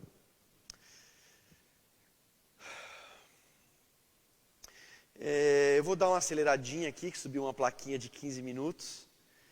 E eu descobri que o pessoal não quer seguir até a meia-noite, então nós não vamos até a meia-noite. Vocês foram salvos aqui. Então tem 15 minutos e mais algumas perguntas, ou só 15 minutos?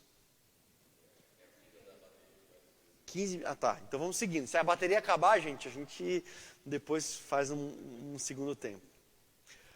Olha que interessante, tem vários calvinistas, essa parte é muito importante, preste atenção, porque esses são textos difíceis da Bíblia, que muitas pessoas têm dificuldades com ele. Samuel, eu dormi até agora. Você está aí falando, eu estou aqui só na brisa, estou aqui dormindo, com a sua voz no fundo, até me ajudando a dormir. Então, acorde agora, porque esses textos são difíceis. Não entendeu nada da discussão, mas pelo menos esses textos você vai entender. Olha, porque os calvinistas dizem o seguinte: olha, Deus simplesmente decidiu não salvar a maioria das pessoas. Deus determinou e decretou isso e acabou. Olha o que diz Mateus capítulo 13, aí nos reprovados. Por que Deus reprova algumas pessoas? É do nada? Porque Ele simplesmente não quer? Porque Ele simplesmente não as ama? Não. Olha o que diz a palavra. Por essa razão, eu lhes falo em parábolas. Porque os discípulos perguntaram, Jesus, por que o Senhor fala em parábolas? Jesus falou, é por esta razão, porque vendo, eles não veem. E ouvindo, não ouvem nem entendem. E neles se cumpre a profecia, ainda que estejam sempre ouvindo, vocês nunca entenderão. Ainda que estejam sempre vendo, jamais perceberão. Pois o coração deste povo se tornou insensível, e de má vontade ouviram com seus ouvidos, e fecharam os seus olhos. Se assim não fosse, poderiam ver com os olhos, ouvir com os ouvidos, entender com o coração e converter-se, e eu os curaria.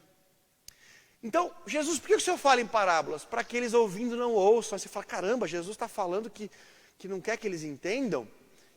Mas não é do nada que Jesus fala isso. Jesus fala isso porque eles ouviram de mau grado, eles fecharam os seus corações. E aí Jesus, para não lançar pérola aos porcos, Jesus, para não aumentar o juízo sobre eles, fala em parábolas para que eles não entendam. Mas não é do nada que Jesus faz isso. Não é porque Jesus não quer salvá-los. Não, o texto diz, se eles abrissem os ouvidos, eu os converteria e os curaria. Não é um decreto de Deus que não quero te salvar e ponto final. Isso é horroroso, não tem nada a ver com o amor de Deus na palavra. Romanos 1, 28. E como eles não se importaram de ter conhecimento de Deus, assim Deus os entregou a um sentimento perverso para fazerem coisas que não convém. Não é que Deus do nada entregou eles e não quero saber. É porque eles não se importaram em ter conhecimento de Deus. Aí Deus confirma a teimosia deles. Deus confirma aquela posição deles de quererem se afastar de Deus. Olha esse texto que interessante. Muitas pessoas me perguntam. Segundo a Crônicas diz que Deus enviou um espírito de mentira para enganar Acabe. E agora, como é que você lidar com um texto desse? Samuel, como é que Deus permitiu aí que um espírito de mentira enganasse Acabe? Aí você pensa, claro, o Acabe então queria a verdade, né? Não. Quando você lê o contexto, olha o que diz 2 Crônicas capítulo 18, versículo 7. Há ainda um profeta por quem podemos consultar ao Senhor. Isso Acabe falando. Porém eu o aborreço. Porque nunca profetiza de mim o que é bom, mas somente o que é mal. É Micaías. Então, Acabe não quer a verdade. Acabe não quer ouvir o profeta de Deus. Aí o que Deus faz? Você quer mentira, Acabe? Então receba a mentira. Não é que do nada Deus permite que um espírito de mentira vá enganar Acabe. É que Acabe não quer a verdade. E aí Deus vem e consolida. Você quer a mentira? Então fique com a mentira. 2 Tessalonicenses capítulo 2, versículo 10 e 11. Olha o que diz. E com todo o engano da injustiça para os que perecem, porque não receberam o amor da verdade para se salvarem.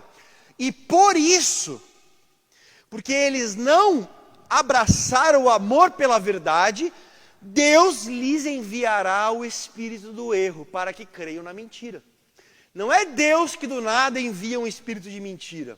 É porque eles não quiseram a verdade, e aí Deus vem e confirma a teimosia deles. Eu vou seguir, senão não vai dar tempo. Como é que estamos aí? Vamos correr? Eu vou passar esse slide aqui.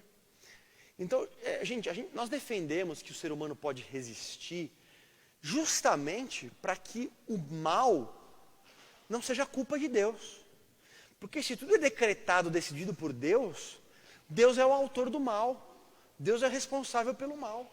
Deus é o culpado de tudo que é ruim que acontece. A escravidão, abuso infantil, pedofilia, tudo isso foi Deus que decretou. E tornou certo que isso seria assim. Então, eu estou no slide 57 do livre-arbítrio. O livre-arbítrio é necessário não para exaltar o homem, ninguém quer glorificar o homem, mas essa capacidade do ser humano resistir é que o torna responsável, e não Deus, por causa do mal do mundo. Agora, se foi Deus que pegou e decretou tudo, como as coisas acontecem, então Deus, necessariamente, ele vai ser o autor do mal. Embora alguns calvinistas neguem isso. Eu vou tentar correr aqui, vou passar algumas coisas. Eu vou pular muita coisa mesmo, para poder chegar nas perguntas. Eu vou lá para o slide 71, que é a questão do mal. Os calvinistas dizem que Deus decretou o mal, Deus tornou certo o mal, e Deus quer que o mal aconteça. Tanto que ele decretou, e ele torna certo que aquilo que ele decretou aconteça. Olha o que o Calvino diz. Quão tolo e frágil é o apoio da justiça divina proporcionado pela sugestão de que os males acontecem não pela sua vontade, mas por sua permissão. Então quando você fala, não, Deus permitiu isso e vai tirar coisas boas daí, calvinismo não. Calvinismo, Deus decretou e tornou certo que aquilo acontecesse. Deus quis que fosse daquele jeito, naqueles detalhes. E aí ele diz, pois a Escritura o mostra não apenas desejando, mas o autor de tais males. Está bastante claro, a partir da evidência da Escritura, que Deus opera nos corações dos homens para inclinar suas vontades assim como Ele deseja, quer para o bem, quer para o mal. Ou seja, Deus que decreta tudo isso e inclina as vontades das pessoas. Você já pensou no que isso significa? Que agora tem uma criança no mundo sendo estuprada por um pedófilo? E quem quis que isso acontecesse, quem decretou que isso acontecesse foi Deus. Mas o responsável é o homem. Calvinismo ensina isso, gente. Então quando você sai por aí falando que você é calvinista, cuidado! Que essas aberrações são calvinismo também. Então Deus não só permite algumas coisas, mas Ele deseja e torna certo que elas aconteçam, inclinando os corações. Deus não só, isso Calvino que diz no próximo slide, que também é a questão do mal. Estamos na mesma página aí? Hã? Ah, tá. Então elas não estão lendo mais comigo. Vamos tentar pôr então elas para ler comigo? 72. A questão do mal. O segundo slide sobre a questão do mal. Deus não só, Calvino dizendo isso, Deus não só viu de antemão a queda do primeiro homem e nela a ruína de toda a sua posteridade, mas também por seu próprio prazer a ordenou. Mas o homem é que é o responsável. Eu acho, como é que é o nome disso? Começa com pá e acaba com palhaçada. Olha o que Calvino vai dizer, gente. Por isso que, cuidado, eu sou calvinista. Olha o que Calvino disse, eu tirei isso aqui das Institutas, que é o livro do Calvino, que eu tive que ler para montar o estudo. Olha o que ele disse.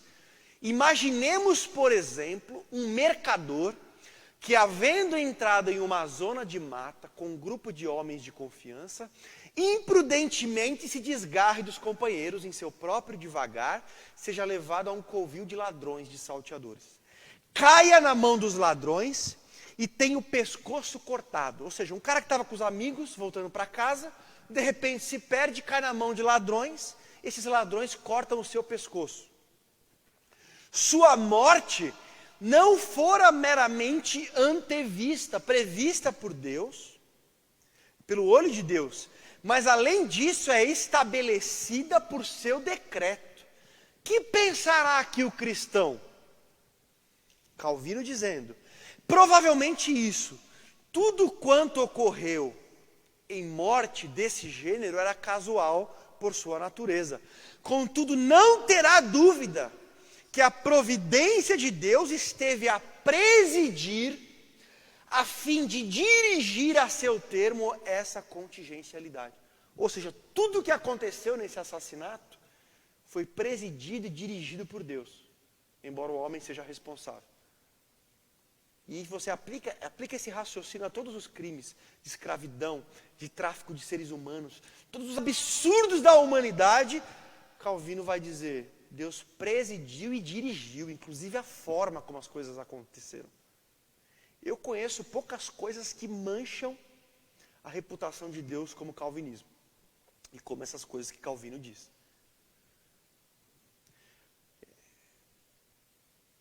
Olha o que é o próximo texto. Está quase acabando a bateria. Se acabar aí, gente, vamos que vamos. A Bíblia é clara, Deus ordena o pecado. Outros calvinistas, Deus quis que o homem caísse em pecado. Portanto, a Bíblia ensina explicitamente que Deus cria o pecado. Que isso, cara? Que loucura é essa? Um Deus que é santo, que é bom, que é amor, sendo retratado desse jeito. E aí eles vêm dizer que isso é o Evangelho, que isso é sinônimo de cristianismo. Próximo slide, 75. Olha o que John Piper disse no dia 11 de setembro. Piper rejeitou as meras explicações de que Deus permitiu ali a tragédia, mas afirmou que, em certo sentido, Deus planejou, ordenou e governou tais eventos. Mas a responsabilidade é do homem, de alguma forma misteriosa. Próximo slide. O que a Bíblia diz? Slide 76. Olha Deus falando sobre o pecado do povo. E edificaram os altos de Baal, que estão no vale dos filhos de Inom, para fazerem passar seus filhos e suas filhas pelo fogo a Moloque. O que o texto está dizendo é que os próprios judeus estavam sacrificando seus filhos a falsos deuses. Olha o que Deus diz. O que eu nunca lhes ordenei, nem veio ao meu coração que fizessem tal abominação para fazerem pecar a Judá. Mas no calvinismo, foi Deus que decretou. Foi Deus que presidiu e dirigiu e tornou certo que esse sacrifício dessas crianças aconteceriam. Eu vou passar para o próximo slide. Eu fiz uma comparação entre arminianismo e calvinismo. O meu maior problema com o calvinismo é que o calvinismo mancha a reputação de Deus. O calvinismo torna Deus parecido com o diabo. Com uma diferença: o diabo quer que todos se percam. O Deus calvinista quer que a maioria se perca. E abandona a maioria para o inferno. Eu acho isso muito complicado de acreditar. Eu vou deixar esses quadros para vocês olharem depois, que nós não temos tempo. E vou lá para o slide 80. São 84 slides, então estamos na reta final. Olha o que um calvinista diz. O calvinista percebe que o que ele advoga é ridículo. Concordo totalmente, é ridículo. O calvinista livremente admite que sua posição é ilógica, ridícula, sem sentido e tola. Amém. É isso que eu acredito. Porém, a Escritura exige que seja adotada essa visão de Deus intrinsecamente absurda. Não, a Bíblia não exige essa posição. Pelo contrário, a Bíblia não segue essa lógica calvinista. O Deus de amor não é isso. Olha o que diz John Wesley no próximo slide. Acabou? Que pena, faltava só um pouquinho. Bom, deu antes das 10, né? Uau, hein?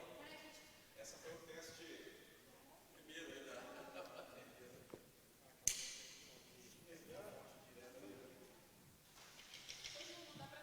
com o seu celular?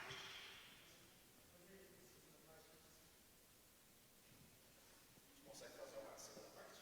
Essa também está no finalzinho. Está no finalzinho. Dá para fazer. Eu pulei muita coisa, né? A gente pode depois fazer 2 gravações, eu faço de cá. É porque eu pensei também das 8 às 10, então a gente começou depois das 8h30, né? Então, é muita coisa, não tem jeito.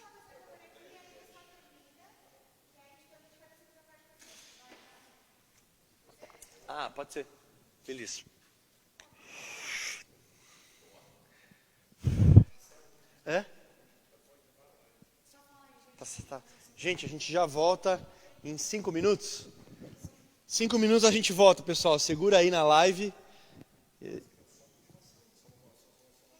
O slide também, sem o slide, né?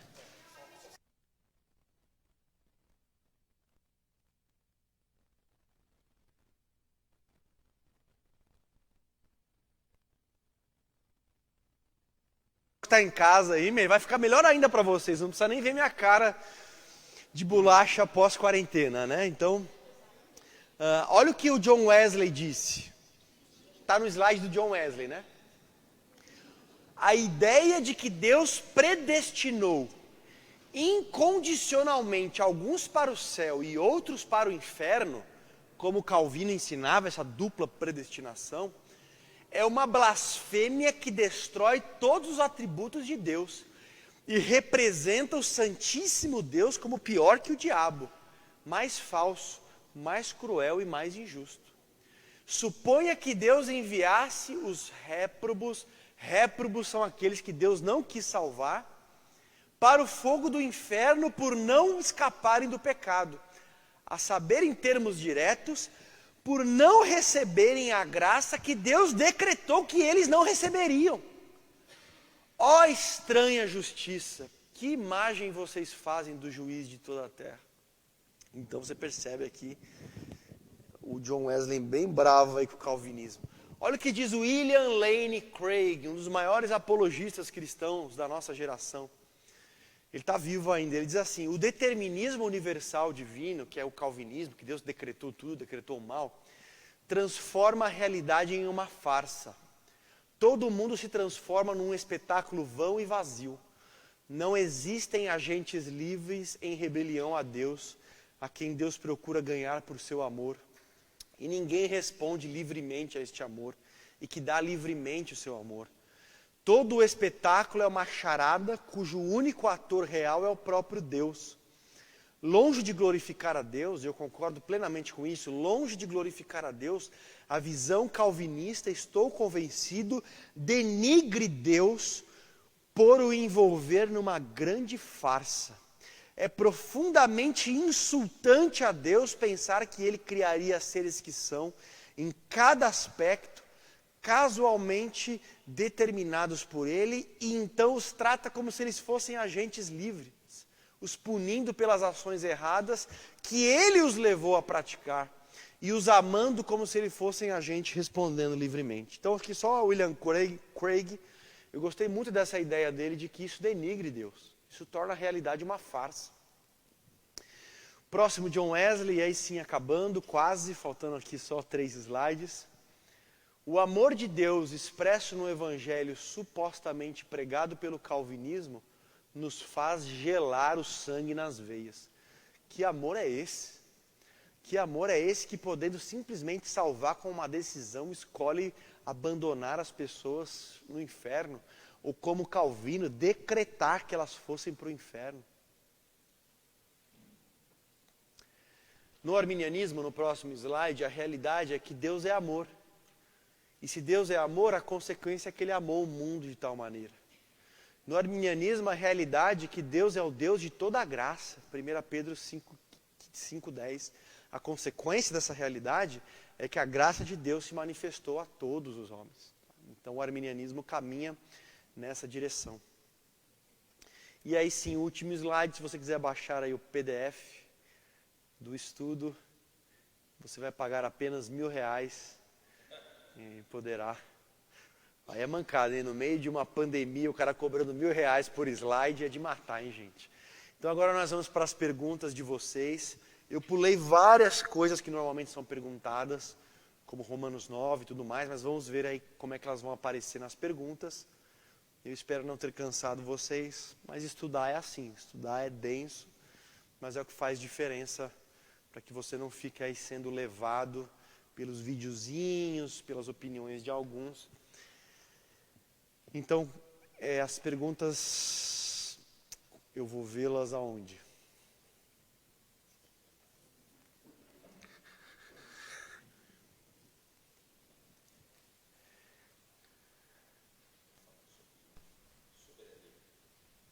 Então, foi perguntado aqui sobre a questão da soberania. Porque o calvinista diz que eles defendem a soberania de Deus. Então, o amor de Deus acaba sendo sacrificado, né, em prol da soberania de Deus, e que Deus é soberano. Então, como assim, pro calvinista, Deus só é soberano se Ele escrever tudo o que acontece? Eu acho que isso não é soberania. Eu acho que se Deus é soberano, Ele pode escolher tudo, inclusive o caminho da salvação.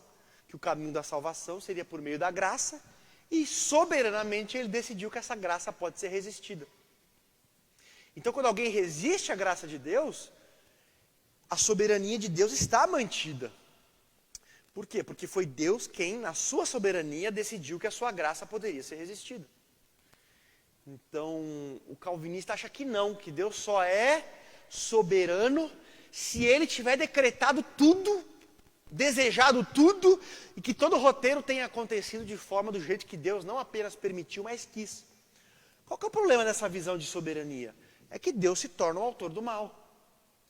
Tudo que de ruim acontece foi decretado e tornado certo por Deus. A gente não pode fazer isso. Isso é uma violação à santidade de Deus, à bondade de Deus. Então a visão soberana do calvinismo, ela é muito pobre. Ela é muito infantil, eu acho. Que Deus só é soberano se ele ficar decretando tudo o que acontece. Então, isso é terrível se você pensa... mais uma vez o exemplo da exploração infantil.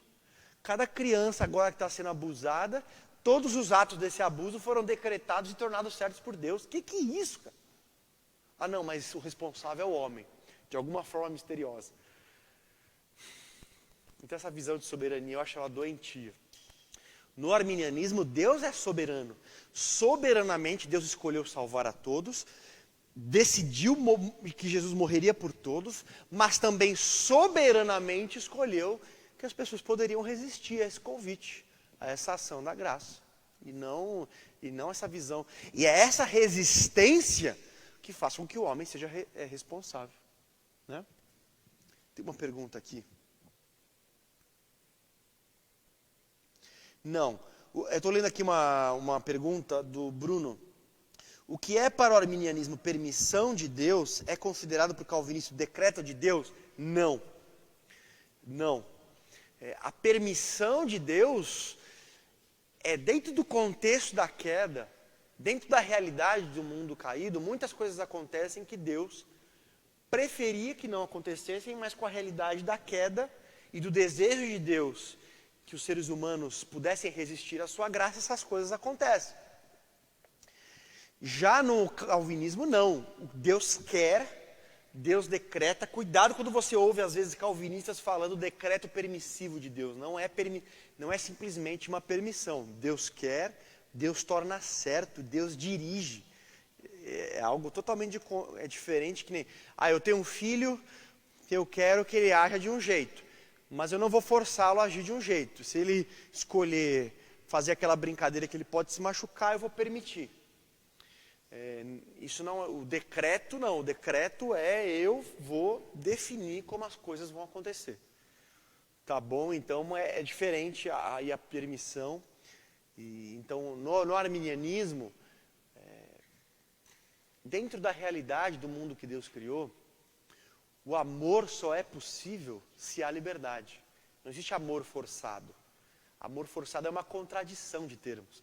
É como se eu falasse o solteiro que é casado, ou o quadrado que é redondo. É uma contradição. É da natureza do amor a liberdade. Mas isso também abre espaço para coisas ruins que acontecem. Mas Deus criou mesmo assim, entendendo que a vitória final compensaria toda a realidade humana, inclusive do mal. Então, é diferente aí do calvinista que entende que todo o enredo foi decretado por Deus, desejado por Deus, e garantido e dirigido por ele, mas a responsabilidade é do homem. Aí você pergunta para o calvinista, mas como é que acontece isso? Como é que Deus decreta, torna certo, preside, dirige e o homem é responsável? Aí eles falam, é mistério, não sabemos. Ok, por isso que eu falo que calvinista é só você tirar um pedaço do seu cérebro que funciona, né?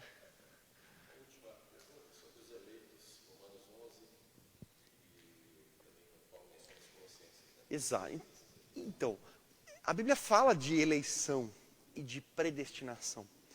Mas o que aparece ali em 1 Pedro capítulo 1, versículo 3?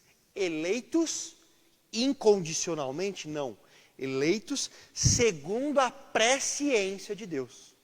Há uma previsão, Deus que conhece o futuro, antevê que aquela pessoa exposta à graça assumiria uma posição em Cristo. E a mesma coisa aparece em Romanos capítulo 8. Aqueles que de antemão conheceu, ele predestinou. Ou seja, não é uma eleição, não é uma predestinação incondicional. É uma eleição que Deus, prevendo como as pessoas reagiriam, proclamou ali a salvação antes da criação do mundo. Então não é uma eleição incondicional, é uma eleição condicional ao que Deus previu. Aí o calvinista sempre vai dizer assim, mas quem colocou lá o futuro para que Deus visse? Olha o perigo dessa pergunta. Então, tudo o que acontece na história humana que Deus previu, foi só porque Deus colocou. Porque para o calvinista, Deus só pode saber no futuro o que Deus colocou. Então você tem o nazismo, tudo que o nazismo fez, os 6 milhões de judeus, foi Deus que colocou, porque senão ele não saberia antes. Então Deus não precisa colocar tudo para saber antes. Ele sabe antes porque ele está acima do tempo da história. Então, Romanos 9 é um capítulo é o capítulo mais difícil que eu acho. De forma geral, eu penso que a maioria dos textos que os calvinistas usam, eles são distorcidos, eles são usados fora de contexto. Tal. Um texto difícil é Romanos 9, que diz, amei Jacó, aborreci Esaú. Como é que a gente entende isso? Primeira coisa, aborrecer a Esaú não significa não querer salvar Esaú. Você se lembra quando Jesus falou assim? Isso está em algum dos slides. Aquele que não aborrecer seu pai e a sua mãe, por minha causa, não é digno do meu reino. Jesus não está dizendo, é a mesma palavra no original, né? A tradução às vezes é aquele que não odiar seu pai e mãe. É porque a expressão hebraica, na nossa cabeça, odiar é diferente do que eles diziam quando eles falavam amar a um e odiar a outro. Significava amar mais. Então Jesus manda a gente amar o próximo, quanto mais honrar os pais e as mães, os pais e mães, tudo mais. O que ele está dizendo ali é, se alguém não me amar mais do que a sua própria família, não é digno de mim. Então, quando a Bíblia diz, amei Jacó e aborreci Esaú, escolhi Jacó para estar numa posição de proeminência no plano da salvação, e não Esaú. Então, a eleição, o meio pelo qual Jesus viria, não seria por meio de Esaú, seria por meio de Abraão, Isaac, Jacó e assim por diante. Então é um papel que se está colocando ali de preferência. O texto não está falando de quem foi para o céu e de quem foi para o inferno. Então, existem duas formas de você entender Romanos 9. E olha que interessante, você precisa ler Romanos 9 junto com Romanos 10 e 11. E nunca separado. Dá tempo de um pouquinho mais? Olha o que diz, porque esse bloco da Bíblia, Romanos 9, 10 e 11, ele não é só um problema para o arminiano, ele é difícil para o calvinista, porque olha o que diz o texto. No capítulo 11 que foi mencionado, que faz parte do mesmo grupo de textos. Romanos 11, 23, falando sobre os judeus, sobre os gentios. E também eles, se não permanecerem na incredulidade, serão enxertados, porque poderoso é Deus para tornar a enxertar. Porque se tu cortado do natural contra a natureza foi enxertado, quanto mais esses poderão ser enxertados. E no versículo 22, considerai, pois, a bondade e a severidade de Deus. Para com os que caíram, a severidade. Para os que continuaram, a benignidade. Se permaneceres na sua benignidade, de outra maneira também tu serás cortado. Não é eleição que define? Não é predestinação? Aqui está dizendo que quem está enxertado pode ser cortado e que quem foi cortado pode ser enxertado de novo. E qual que é o critério? É a incredulidade ou a credulidade. O capítulo 10, deixa eu chamar aqui. Olha o capítulo 10, versículo 21. Está nesse mesmo grupo.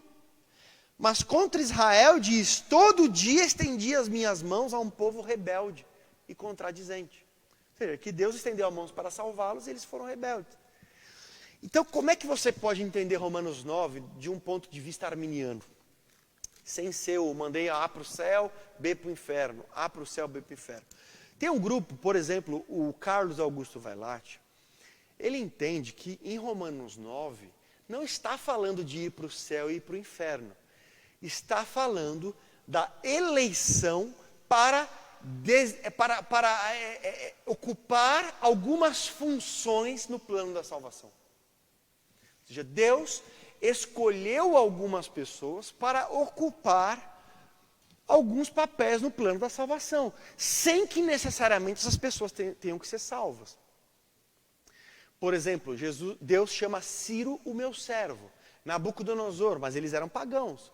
Mas eles foram usados. Faraó foi usado para a minha glória, vai dizer. Então a pessoa pode ser usada no plano da salvação para ocupar alguns papéis no plano redentor, sem que necessariamente ela seja salva. Então, o que o texto estaria falando ali é de uma eleição para ministério, eleição para função. Deus escolheu que por meio de Jacó viria a aliança, o Antigo Testamento e tudo mais. O Armínio, propriamente dito, ele tinha uma outra posição. Ele acha que o que Paulo está fazendo em Romanos 9 é o mesmo que ele faz com Sara e Agar em Gálatas. Em Gálatas, Paulo chama Sara é da promessa e Agar é da carne. Então ele usa Sara e Agar como tipos daqueles que são da fé e daqueles que são das obras, da carne, daquelas pessoas que, no caso eram os judeus, que eles queriam ser salvos pelas obras. E Paulo está dizendo que não, a salvação vem pela fé. E Sara representa quem é salvo pela fé, e Agar representa quem quer a salvação pela carne. Mas isso não está falando que Agar foi para o inferno. Tanto que Agar foi uma das poucas pessoas que viu a Deus, teve uma experiência única com Deus. Simplesmente Paulo está usando como argumento ali para estabelecer um tipo. E que Romanos 9, ele está usando Jacó, Esaú, Faraó como tipos, né, de quem quer ser salvo pela fé e quem quer ser salvo pela carne, pela promessa ou pelas obras. Veio mais uma perguntinha aqui, né? Se eu não souber responder, eu falei que eu vou falar que o sinal caiu, tá, gente? Então... Tá. Será que todos os calvinistas sabem mesmo o que estão defendendo? Não. A maioria não. Assim como os arminianos também. Tem um monte de arminiano que também não sabe o que está defendendo. Então, infelizmente, a gente normalmente não está preparado direito para responder às nossas posições. Importante, se você falar, alguns calvinistas dizem que Deus é autor do mal, tal. Mas muitos calvinistas vão dizer que não, que Deus decreta o mal, dirige, torna certo que ele aconteça, mas que de alguma forma misteriosa só o homem é responsável. Ou seja, está aparecendo alguns políticos aí, né, que fazem tudo e depois o triplex não é mais deles, né? Então vamos lá. Podemos afirmar que no céu haverá arminianos e calvinistas? Apesar de tudo, somos cristãos.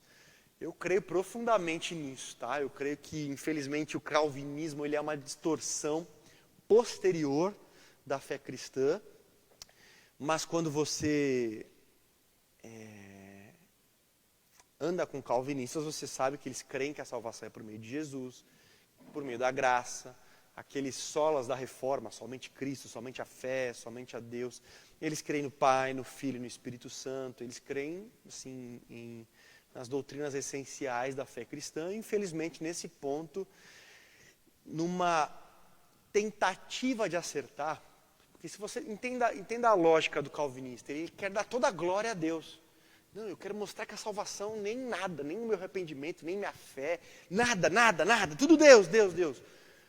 Tá, o problema é que você está também colocando nesse pacote o mal, o pecado. Então, eles têm uma boa intenção, só que nem sempre a boa intenção dá certo. Mas eles creem em Jesus, então, para mim, presbiterianos, tudo mais, são irmãos em Cristo, onde nós temos essa discordância nesse ponto. Eu sei que eu peguei pesado, falei as coisas de forma bastante incisiva, mas eu leio John Piper, eu amo John Piper, coisas que ele escreve, mas quando chega no calvinista, eu falo, obrigado John Piper, aqui a gente não caminha junto. Assim como acontece em outras posições teológicas, tem aquela frase famosa, né?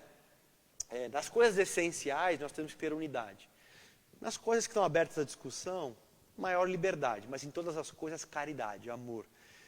Embora eu ache que o calvinismo denigra bastante a imagem de Deus, não é essa a intenção deles, e eles tentam acertar, mas eu creio que eles estão errados, mas são nossos irmãos, a gente tem que diminuir, né, os muros das placas, os muros aí das denominações, porque já existe divisão demais aí no meio do protestantismo, mas não vem me dar carteirada de que vocês têm o evangelho mais puro, o cristianismo mais refinado, porque não vai colar.